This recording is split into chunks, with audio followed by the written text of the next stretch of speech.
Hey there, welcome to Unit 4, Lesson 11. We got this lesson and then just one more, and we'll finally be done with Unit 4. So today, as we know, World War II, we are bringing it to a close. We are going to wrap it up and end it, and then we'll be moving on to the Cold War tomorrow. So today we're going to be talking about the effects of World War II and the strive to keep the peace and not end up with another world war on our hands, and ways that we could do that. So that's going to be our focus for today.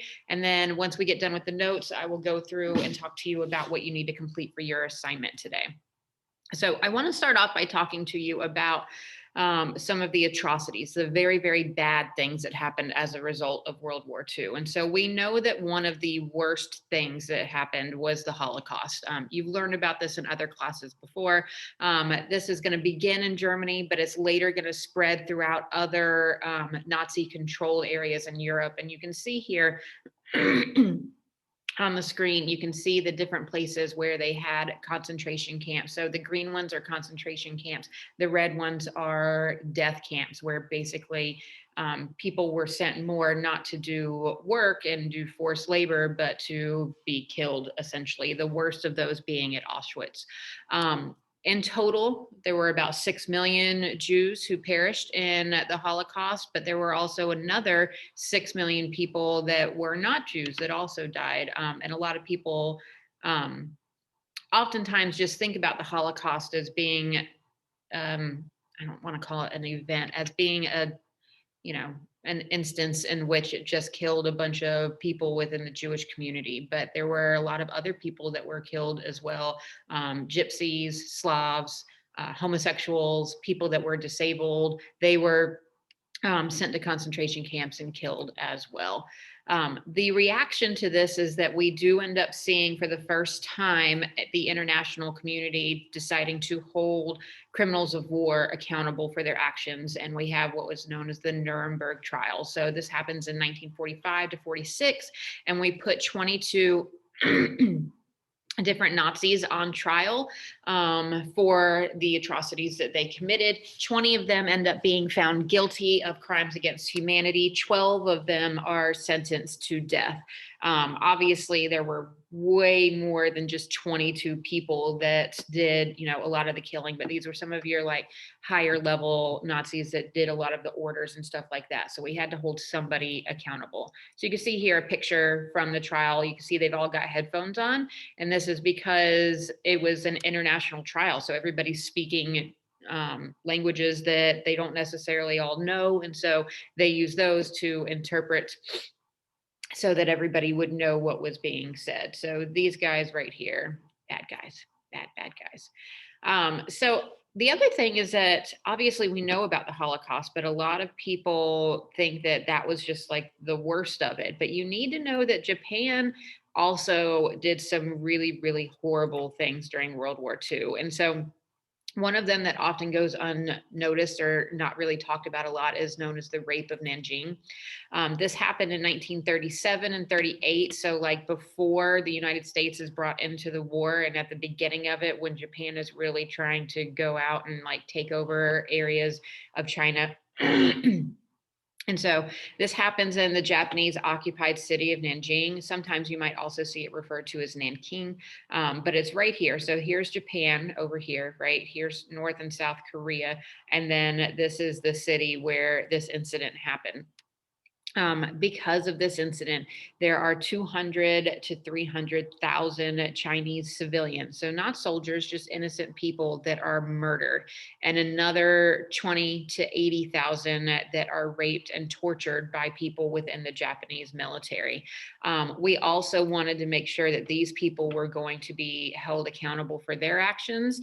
So once the war was over, some members of the military that were responsible for this were put on trial, but the officer that was the one that was believed to give the order to kill all of the people had actually committed suicide before the war was over. So he was never able to be brought to trial because of this. So really just a horrible, horrible event that took place during World War II. And like I said, usually people focus on what happens over in Europe with the Holocaust, but you just need to know that like horrible things were happening over in the Pacific as well. So let's have a little bit of talk about what the plans were once the war was going to be over. So obviously you can't just end a war and then be like, now what? So once we're pretty sure, like, yeah, we got this in the bag, we're going to win this. We've have our leaders start to come together, just like they did in World War I. They come together before the war is actually over and start talking things out. They're going to do the same thing here. So we have our first conference known as the Yalta Conference because of where it's located. It takes place in February of 1945. So the war is going to officially end in August of 1945. It's going to end earlier over in Europe in April of 1945. So this is a few months to go before the war is over. The big three are going to come together. You've got Franklin Roosevelt, who you can see in the middle here. You've got Churchill on the left, who is the prime minister. Of Great Britain, and then you've got Stalin, the leader of the Soviet Union here. So these are our big three guys in the Allied powers. You can see by looking at FDR that he's looking very weak, very fragile. He's not in good health at this point. He's honestly not going to live for very much longer. Stalin, because there's so many people that died in the Soviet Union, really wants to put very harsh punishments on Germany. But Churchill is like, I don't know if that's such a great idea. He's like, don't you remember the Treaty of Versailles and how Germany was so harshly punished, and that's what led to this? So FDR kind of comes in as the middleman and the mediator between the two. Unlike Wilson in World War I, when FDR speaks and has ideas and stuff, they actually listen to him. He's got some more influence. He really also wants to make sure that he keeps Stalin on our side right now and doesn't push him away, because we want his soldiers to come and help us in Japan and fighting over in the Pacific as well. So we need that support for him. We also want him to support the creation of the United Nations, which we'll talk about in a few minutes. So he kind of comes in as that mediator that's like, okay, we're going to get along. Everybody's going to negotiate. And that way the terms are not going to end up being really bad.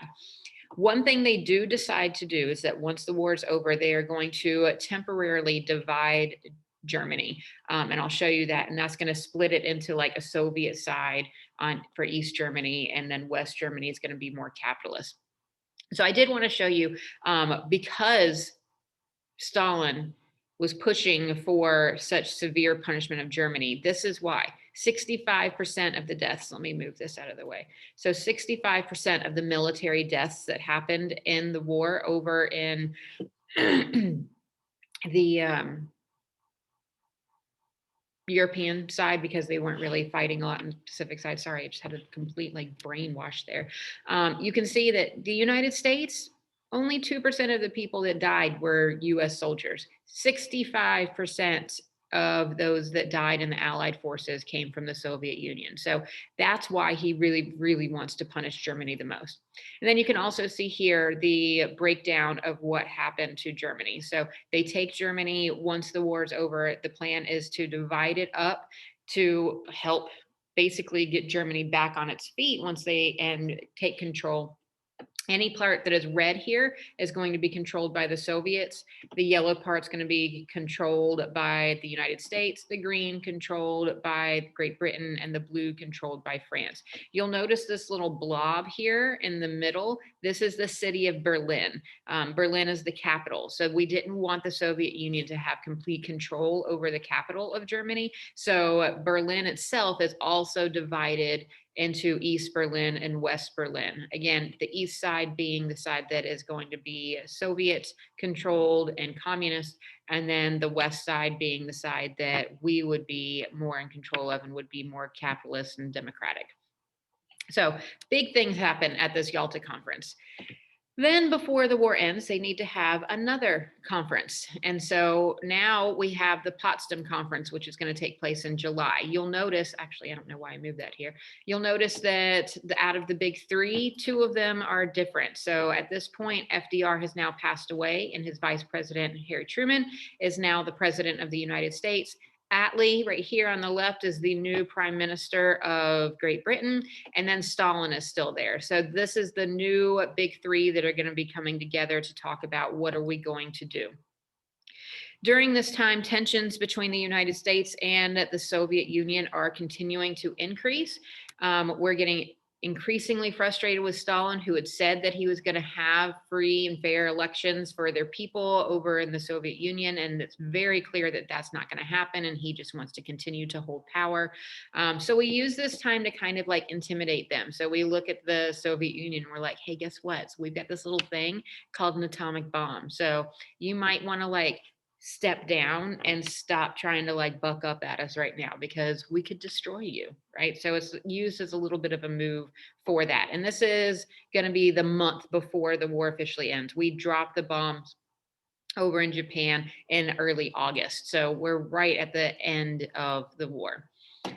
So because we do drop those bombs, that ushers us into the new nuclear age. So the splitting of the atom by scientists at the Manhattan Project, which we've talked about before, was the code name that was used for the creating of the atomic bomb. This brings a whole brand new, frightening, scary era to the world.